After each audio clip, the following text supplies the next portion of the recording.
Hello students, welcome back to my YouTube channel Varun science hub. आज के इस video में हम देखने वाले हैं क्लास 11th केमिस्ट्री का एक मोस्ट इम्पोर्टेंट टॉपिक जिसका नाम है आणविक कच्चक सिद्धांत।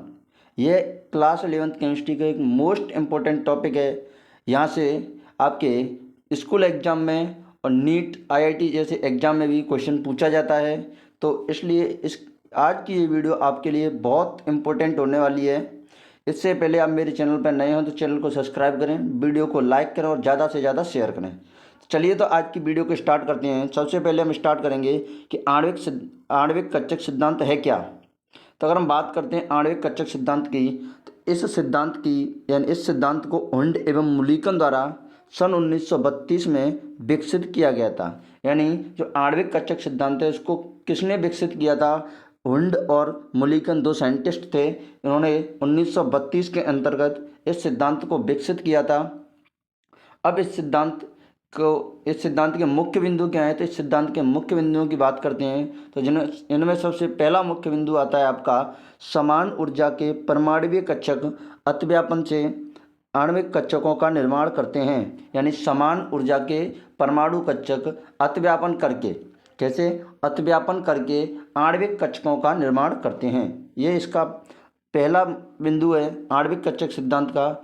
दूसरे बिंदु की बात करते हैं तो दूसरा बिंदु है आपका अतिव्यापन से पहले परमाणुीय कच्चक तथा अतिव्यापन के बाद बनने वाले आणविक कच्चकों की संख्या बराबर होती है। यानी जो परमाणुीय कच्चक, जैसे मान लो किसी आपका अणु है, परमाणु, उसके अंदर अतिव्यापन से पहले परमाणुक कच्चकों की संख्या 2 है, तो अतिव्यापन के बाद भी जो आणविक कच्चकों की संख्या होगी वो कितनी होगी? 2 ही होगी। या 4 है तो अतिव्यापन से पहले, अतिव्यापन के बाद भी कितनी होगी? 4 ही होगी। तीसरा मुख्य बिंदु है वे आणविक कच्चक जिनकी ऊर्जा कम होती है। वे आणविक कच्चक जिनकी ऊर्जा कम होती है आबंधन आणविक कच्चक, या शॉर्ट में बोलते हैं इनको बॉन्डिंग मोलिकुलर ऑर्बिटल, यानी बीएमओ कहते हैं, जिन्हें सिग्मा किससे प्रदर्शित करते हैं? सिग्मा या पाई से प्रदर्शित करते हैं। यानी ऐसे आणविक कच्चक जिनकी ऊर्जा कम होती है उन्हें आबंधन आणविक कच्चक या बीएमओ कहते हैं। अब लिखते किससे हैं इन कच्चकों को? तो सिग्मा और पाई से प्रदर्शित करते हैं या लिखते हैं। चौथा मुख्य बिंदु है इसका। चौथा मुख्य बिंदु क्या है? वे कच्चक जिनकी ऊर्जा अधिक होती है उन्हें प्रति आबंधन आणविक कच्चक, शॉर्ट में बोलते हैं इनको एबीएमओ का मतलब है एंटी बॉन्डिंग मोलिकुलर ऑर्बिटल कहते हैं, जिन्हें सिग्मा स्टार तथा पाई स्टार से प्रदर्शित करते हैं। यानी आणविक कच्चक दो प्रकार के होते हैं आपके, एक तो होते हैं आबंधन आणविक कच्चक और दूसरे होते हैं प्रति आबंधन आणविक कच्चक। अब आबंधन कच्चकों की जो ऊर्जा होती है वो प्रति आबंधन कच्चकों से कम होती है। पांचवें मुख्य बिंदु की बात करें हम एमओटी का, तो पांचवा मुख्य बिंदु आपका परमाणुक कच्चकों की भांति आणविक कच्चकों में भी इलेक्ट्रॉन पाउली, हुंड एवं आपबाउ नियम के अनुसार भरे जाते हैं। जैसे परमाणुक कच्चकों या परमाणु के कच्चकों में इलेक्ट्रॉन पाउली, हुंड, आपबाउ के नियम से भरे जाते थे, उसी प्रकार आणविक कच्चकों में भी इलेक्ट्रॉन इन्हीं तीनों के नियमों के अनुसार भरे जाते हैं। यह आपका पांचवा मुख्य बिंदु है एमओटी का। छठे मुख्य बिंदु की बात करें तो आबंधन आणविक कच्चकों के लिए तरंग फलन का मान। अब आबंधन आणविक कच्चकों के लिए तरंग फलन का मान होता है साई बी, यानी साई बी का मतलब आबंधन कच्चक, साई बी बराबर साई ए प्लस साई बी। यानी जो साई बी आबंधन आणविक कच्चक है वो ए और बी से मिलकर बना हुआ है परमाणुक कच्चकों से, तो उसका तरंग फलन का मान क्या हो जाएगा? साई बी बराबर साई ए प्लस साई बी। और ये जो निशान दिख रहा है या चिन्ह दिख रहा है इसको बोलते हैं साइन। सातवां मुख्य बिंदु है इसका। सातवां मुख्य बिंदु क्या है? प्रति आबंधन आणविक कच्चकों के लिए तरंग फलन का मान साइन ए बराबर, अब देखो प्रति आबंधन यानी एंटी बॉन्डिंग के लिए तरंग फलन का मान होता है वो क्या होता है? साइन ए बराबर साइन ए माइनस साइन बी। यानी कोई अणु है वो आपका दो परमाणुओं से मिलकर बना हुआ है, तो उसके दोनों को तरंग फलन को माइनस कर दें तो उसकी क्या आ जाएगी? प्रति आबंधन आणविक कच्चकों के लिए तरंग फलन का मान आ जाएगा। यह आपके एमओटी के मुख्य बिंदु। इसमें कुछ और बिंदु हैं, जैसे कि अब कुछ शब्दों की बात करें जो आपको शब्द देखने को मिलेंगे। इसमें शब्द क्या है? जिसमें पहला शब्द आपको देखने को मिलेगा अनुचुंबकीय, यानी प्रकृति। और इस सिद्धांत के अनुसार क्या होता है कि यह सिद्धांत आपकी पदार्थ की प्रकृति देता है, बंद क्रम देता है। तो इस प्रकृति कैसे पता करेंगे? तो प्रकृति में पहली प्रकृति होती है आपकी अनुचुंबकीय और दूसरी प्रकृति होती है प्रतिचुंबकीय। अब ये होता क्या है अनुचुंबकीय प्रतिचुंबकीय, उसकी बात करते हैं। वे तत्व जिनमें अयुग्मित इलेक्ट्रॉन होते हैं अनुचुंबकीय कहलाते हैं। जैसे मान लो आपने इस सिद्धांत के अनुसार किसी भी तत्व का या किसी भी अणु का आपने जो आणविक कक्षक आरेख है वो बनाया और उसमें अगर अयुग्मित इलेक्ट्रॉन है कक्षकों में तो उस प्रकृति को क्या कह देंगे हम? अनुचुंबकीय। इसी प्रकार प्रतिचुंबकीय प्रकृति की बात करते हैं तो प्रतिचुंबकीय प्रकृति में क्या है? वे तत्व जिनमें अयुग्मित इलेक्ट्रॉन उपस्थित नहीं होते हैं, यानी अनपेयर्ड इलेक्ट्रॉन उपस्थित नहीं होते हैं, तो उन्हें क्या कहते हैं? प्रतिचुंबकीय। यानी अयुग्मित इलेक्ट्रॉन उपस्थित नहीं है तो उस तत्व की प्रकृति या अणु की प्रकृति क्या हो जाएगी? प्रतिचुंबकीय। अब इसके बाद बात करते हैं बंद आबंध कोटि या फिर बंद क्रम। आबंध कोटि या फिर बंद क्रम किसे कहते हैं? तो किसी अणु में दो परमाणुओं के मध्य आबंधों की संख्या आबंध कोटि या बंद क्रम कहलाती है। किसी अणु में दो परमाणुओं के मध्य आबंधों की जितनी भी संख्या है वो उसकी क्या कहलाती है? आबंध कोटि कहलाती है। अगर सूत्र की बात करें तो आबंध कोटि को इंग्लिश में बोलते हैं बॉन्ड ऑर्डर, शॉर्ट में लिखते हैं BO। अब सूत्र क्या है? NB minus Na/2। ये होता है आपका बॉन्ड ऑर्डर निकालने का सूत्र, NB माइनस Na/2। अब NB क्या है और Na क्या है? तो NB की अगर बात करते हो आप लोग तो NB आपका क्या? आबंधन आणविक कक्षकों में इलेक्ट्रॉनों की संख्या। NB का मतलब क्या है? आबंधन आणविक कक्षकों में इलेक्ट्रॉनों की संख्या। अब आबंधन आणविक कक्षक कौन से होते हैं? या तो सिग्मा होगा या फिर आपका क्या होगा? पाई। उसी प्रकार अगर बात करें प्रत्य आबंधन आणविक कक्षक यानी Na, यानी प्रत्य आबंधन आणविक कक्षकों में इलेक्ट्रॉनों की संख्या। अब प्रत्य आबंधन कौन कौन से हैं? एक तो सिग्मा स्टार, दूसरा आपका पाई स्टार। ये आपके प्रत्य आबंधन आणविक कक्षक। जैसे कि हम बात करते हैं हम इस प्रकार, अगर हम बात करें H2 की आणविक संरचना यानी H2 का आणविक आरेख बनाएं तो कैसे बनाएंगे? जैसे कि मान लीजिए H2 हमारे पास, अब H2 में कितने हाइड्रोजन हमारे पास? 2। कितने हाइड्रोजन? 2। अब एक हाइड्रोजन का परमाणु क्रमांक 1 होता है तो 2 हाइड्रोजन कितना हो जाए? 2, 1 1। अब जितना परमाणु क्रमांक है उसका उतने उसके अंदर क्या होते हैं? इलेक्ट्रॉन। तो इस प्रकार एक हाइड्रोजन में कितना इलेक्ट्रॉन? 1, और 2 में कितने हो जाएंगे? 2। तो हम मान लें कि मैंने बोला था, अभी आपने बताया था कि परमाणु कक्षकों की संख्या अतिव्यापन से पहले जितनी होती है उतने ही आणविक कक्षक बनते हैं। तो इस प्रकार ये एक कक्षक बन गया आपका और ये एक कक्षक बने, ये एक हाइड्रोजन का हो गया और ये एक हाइड्रोजन का हो गया। अब जैसे ये दोनों इलेक्ट्रॉन अपना अतिव्यापन करेंगे तो पहले इलेक्ट्रॉन जाएंगे आपके कम ऊर्जा वाले कक्षक में, यानी जो नीचे स्थित है उसकी ऊर्जा कम है और जो ऊपर स्थित है उसकी ऊर्जा ज़्यादा है। नीचे वाले कक्षक को बोलते हैं BMO यानी आबंधन आणविक कक्षक, और ऊपर वाले को बोलते हैं ABMO यानी प्रत्य आबंधन आणविक कक्षक। जो प्रत्य आबंधन आणविक कक्षक होते हैं उनकी ऊर्जा होती है ज़्यादा और आबंधन आणविक कक्षक होते हैं उनकी ऊर्जा होती है कम। तो सबसे पहले जो इलेक्ट्रॉन जाएंगे आपके वो कहाँ जाएंगे? आणविक जो आबंधन आणविक कक्षक हैं। अब एक इलेक्ट्रॉन यहाँ से जाएगा, पहला इलेक्ट्रॉन। अब आपको पता है कि इलेक्ट्रॉन पहले अयुग्मित अवस्था में रह जाते हैं फिर उसके बाद युग्मित होते हैं, और दूसरा इलेक्ट्रॉन यहाँ आएगा यहाँ से। तो इसके अंदर जो आबंधन आणविक कक्षक है उसके अंदर आपके दोनों के दोनों इलेक्ट्रॉन आ जाएंगे और ऊपर वाला क्या रह जाएगा? खाली रह जाएगा, क्योंकि हमारे पास कितने इलेक्ट्रॉन थे? 2 ही। अब अगर इसकी प्रकृति की बात करते हो आप लोग तो प्रकृति आप देख सकते हो कि प्रकृति में जो आबंधन आणविक कक्षक में इलेक्ट्रॉन है वो पेयर्ड हैं यानी युग्मित हैं, अयुग्मित नहीं है। तो अगर युग्मित इलेक्ट्रॉन है तो प्रकृति कैसी हो जाएगी? प्रतिचुंबकीय। ठीक है।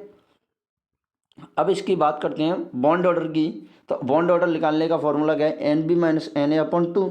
अब देखो मैंने बताया था NB का मतलब क्या है? आबंधन आणविक कक्षकों में इलेक्ट्रॉन की संख्या। तो जैसा कि आपने देखा भी इसमें कि जो आबंधन आणविक कक्षक है उसमें इलेक्ट्रॉन की संख्या कितनी? 2। प्रत्याबंधन में क्या है? कुछ नहीं है तो 0। तो यहाँ क्या लिखेंगे हम? यहाँ लिखेंगे NB की जगह 2 माइनस Na में कितना है? 0/2, और 2 में से 0 घटाओगे तो जो बचेगा 2/2 करेगा तो आंसर कितना आ जाएगा आपका? 1। यानी इसका बंध क्रम क्या है? हाइड्रोजन H2 के मध्य का बंध क्रम क्या है? 1। यानी जो हाइड्रोजन हाइड्रोजन के बीच में जो बंध बनेगा वो कौन सा बंध बनेगा? एकल बंध। इस प्रकार आप इस किसी भी अणु की तीनों चीज़ें निकाल सकते हो। इसी प्रकार दूसरे की बात करते हैं। जैसे दूसरा है हमारे पास H2 He2। क्या है? He2 की यानी हीलियम की आणविक संरचना बनानी है। तो कितने हीलियम है हमारे पास? 2। अब हीलियम का परमाणु क्रमांक कितना होता है? 2। तो इसके अंदर इलेक्ट्रॉन कितने, दो दोनों के अंदर। तो देखो एक हीलियम का ये रहा और दूसरे हीलियम का ये रहा।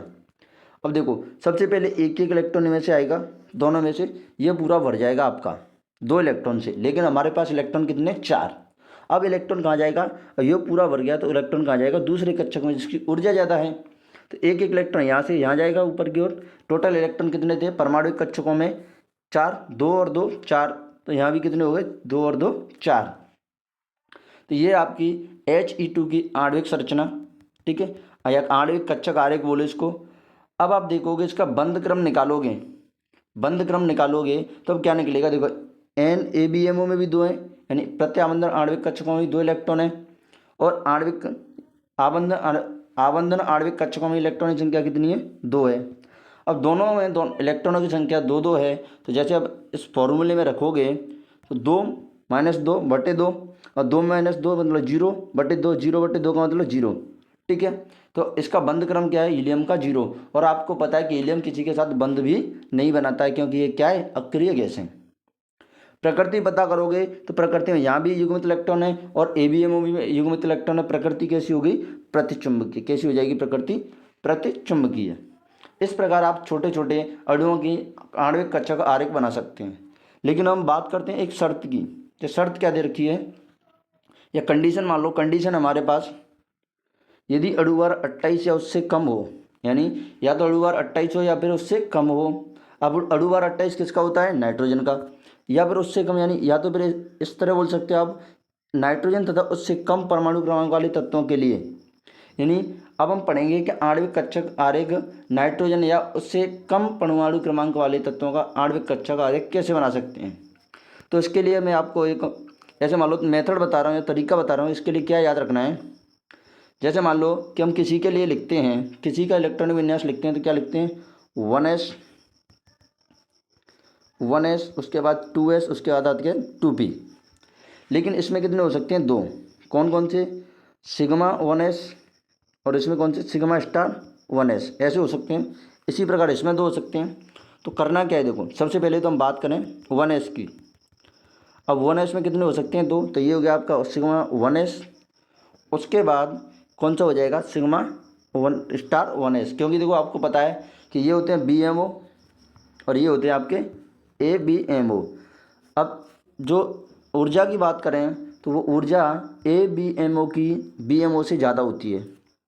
एक तो ये हो गया sigma 1s, sigma star 1s। ये देखो एक कक्षक ये रहा, एक कक्षक ये रहा, ठीक है।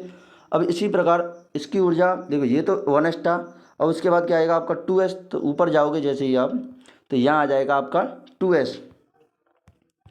क्या आ जाएगा आपका 2s। अब 2s में भी दो मिलेंगे आपको, एक तो सिग्मा 2s, दूसरा सिग्मा स्टार 2s, दोनों मिल गए।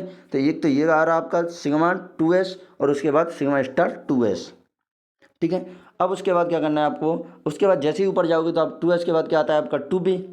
अब p के अंदर आपको पता रहता है कितने कक्षक होते हैं, 3। अब एक p के अंदर जैसे मान लो कोई जिसके अंदर p के इलेक्ट्रॉन जाते हो, उसका एक एग्जाम्पल लिया आपने। अब एक एग्जाम्पल लोगे आप, जैसे कि नाइट्रोजन ही ले लो, तो नाइट्रोजन का इलेक्ट्रॉन विन्यास लिखते हो तो क्या लिखोगे, 1s2, 2s2, 2p3। यही तो नाइट्रोजन का इलेक्ट्रॉन विन्यास। तो ये p के अंदर एक नाइट्रोजन में p के अंदर 3 इलेक्ट्रॉन है, तो एक नाइट्रोजन, दो नाइट्रोजन कितने हो जाएंगे, 2p। तो इस प्रकार ये आपके p के इलेक्ट्रॉन है, p कक्षक है, कौन सा है, 2p। अब इसमें क्या होगा, इसके लिए आपको ट्रिक याद रखनी है ऊपर वालों के लिए। अब ये ट्रिक कहाँ काम करेगी, जिनका परमाणु क्रमांक 28 या उससे कम है, या फिर नाइट्रोजन तत्व है या उससे कम परमाणु क्रमांक वाले तत्व हैं, वहाँ ये ट्रिक काम करेगी। इसके लिए आपको ट्रिक याद रखनी है 12/12। अब 12/12 का मतलब क्या है, देखो आपको पता है एक p के अंदर 3 कक्षक, तो 2p के अंदर कितने, 6 कक्षक। अब p में कौन कौन से होते हैं, p में होते हैं आपके px, py और pz, ये होते हैं आपके 3 कक्षक। अब आपको ये भी पता होना चाहिए, जो px और py होते हैं वो तो बनाते हैं आपके पाई बॉन्ड। px और py होते हैं वो तो आपके कौन सा बंध बनाते हैं, पाई बॉन्ड। लेकिन जो आपका pz होता है वो बनाता है आपका सिग्मा बंध, ठीक है। तो अब हम इनका लिखेंगे कैसे, देखो मैंने सबसे पहले क्या लिखा है, 1 यानी एक कक्षक, उसके बाद कितने बना दिए, 2, यानी 12/12, एक ये बना दिया, उसके बाद 2 यानी ये बना दिए, उसके बाद एक ये बना दिया, और उसके बाद 2 ये बना दिए। इस प्रकार ये ट्रिक काम करेगी। अब ट्रिक काम करेगी इसको तो पता हो गया आपको। अब करना क्या है, जो आपका पी एक्स और पी वाई होता है उसकी ऊर्जा होती है समान।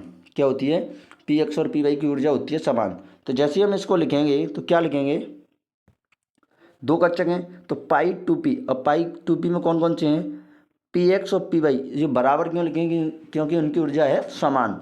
उसके बाद क्या आएगा, उसके बाद आएगा आपका पाई टू पी जेड, क्योंकि पी एक्स पी वाई ये हो गया। उसके बाद पाई टू पी जेड। अब इनके क्या आएंगे, ये तो बी एम ओ थे, बी एम ओ थे। अब इनके बी एम ओ थे, अब बी एम ओ थे, इनके ए बी एम ओ भी आएंगे। तो देखो इसका क्या है, pi to P P x P Y. अब इसका बी एम ओ यानी ए बी एम ओ आएगा तो उसकी ऊर्जा इससे ज़्यादा है, इसकी ऊर्जा ज़्यादा है। तो इसका बी एम ओ क्या आ जाएगा, पाई स्टार टू पी। ये पाई टू पी था, ये था पाई स्टार टू पी। तो इसका क्या हो जाएगा आपका, पी एक्स बराबर पी वाई, स्टार लग जाएगा यहाँ पर। ये हो जाएगा आपका इसका ए बी एम ओ।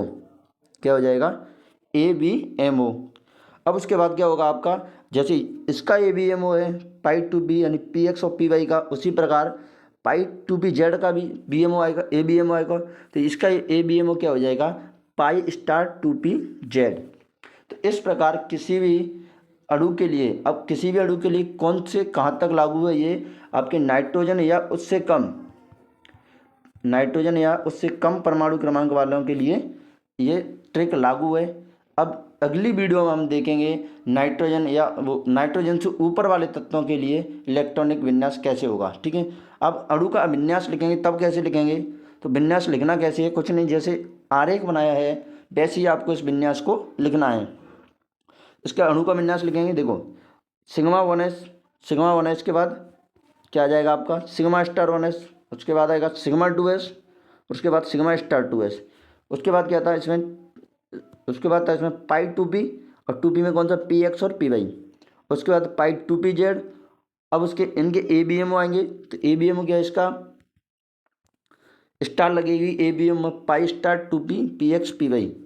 उसके बाद इसका ए बी एम ओ आएगा, उसका क्या हो जाएगा, pi star two p z. इस प्रकार आप अणु का विन्यास लिख सकते हैं। ठीक है, ये होता है आपका ए बी एम ओ में आणविक कक्षक आरेख बनाने का क्रम। ये आपका जो चार्ट है ये ऊर्जा का बढ़ता हुआ क्रम है, जिससे कि आप पता लगा सकते हैं कि इनकी ऊर्जा आपस में बढ़ रही है। ठीक है, ये आपका कहाँ तक है, नाइट्रोजन है उससे कम परमाणु क्रमांक वालों के लिए। इससे अगली वीडियो में देखेंगे हम नाइट्रोजन से ऊपर वाले तत्वों के लिए आणविक कक्षक आरेख कैसे बनाते हैं, और कुछ इसके कुछ एग्जाम्पल्स भी देखेंगे। अब आज की वीडियो को यहीं पर समाप्त करते हैं, अगली वीडियो में डिस्कस करेंगे। Thank you.